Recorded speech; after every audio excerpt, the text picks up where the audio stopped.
День свадьбы, возвращались домой, и муж сказал, вот, ну, мы гости, молодежь. Все, я сказала, у меня будет 3 детей, а потом так остановился. Хотя нет, чего 3, 5.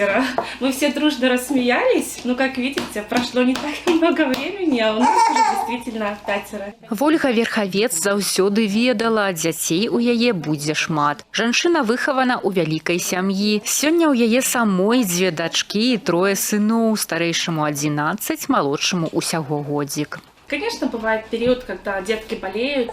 Ну, они, как правило, не болеют по одному. Они болеют практически сразу вместе. И это, конечно, тяжело. Ну, а потом, как и в жизни всегда, после черной полосы всегда наступает белая. Видите улыбки, видите их какие-то достижения. Вот это, безусловно, не передать просто словами, потому что, конечно, это огромное счастье. Галоўны сакрэт сямейнай гармоніі, кажа Вольга, у любві, падтрымцы мужа Паўла. Пара пазнаёмілася падчас вучобы ў Гомельскім універсітэце, тады ж і сыгралі вяселле. Пасля маладажонаў размеркавалі ў Добружскае лясніцтва. Мы вместе поступили в ИГУ Скорыны, имени Франциска Скорыны, на лесное хозяйство специальность. И вместе учились. Со 2-го курса начали встречаться, а на 5-м поженились. Она очень общительная, дружелюбная и, ну, конечно, самая красивая. Да и вообще люблю ее. Іх 12-гадовы саюз будуецца на каханні і павазе, а яшчэ сумесных паездках на адпачынак. Любыя клопаты і шчаслівыя моманты тут вучаць праходзіць разам. Пры гэтым гаспадыня імкнецца, каб дзеці раслі разнабаковымі і змалку развівае іх здольнасці. К спорту тяга, безусловно, должна быть у каждого ребенка. Вот Аня, Ваня, они у нас ходят на дзюдо. Тимофей занимается боксом.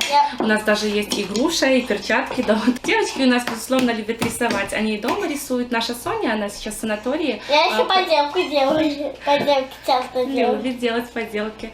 Наша Соня занимается профессиональным рисованием. Знаходзіць ключык да кожнага дзіцячага сэрца, дарыць цеплыню і захоўваць утульнасць – галоўны талент Вольгі. І яе маленькія выхаванцы ў гэтым ніколькі не сумняваюцца. Я ее люблю, потому что она добрая, любит нас всех, всегда в трудный момент поддержит всех, и красивая еще, трудолюбивая. Семья, конечно, дружная, все дружат, все помогают друг другу. Она очень добрая, не ссорится ни с кем, дружелюбная. Напярэдадні Вользе і яшчэ 3 гамяльчанкам у гарвыканкаме ўручылі ордэн маці. Сёння дзяржава робіць усё, каб шматдзетныя сем'і адчувалі сябе ўпэўнена. А таму такая ўзнагарода не толькі гонар, але і пацвярджэнне таго, што інстытут сям'і на Гомельшчыне застаецца непарушнай каштоўнасцю. Я очень рада, потому что дети уже на сегодняшний день, они уже могут гордиться мной.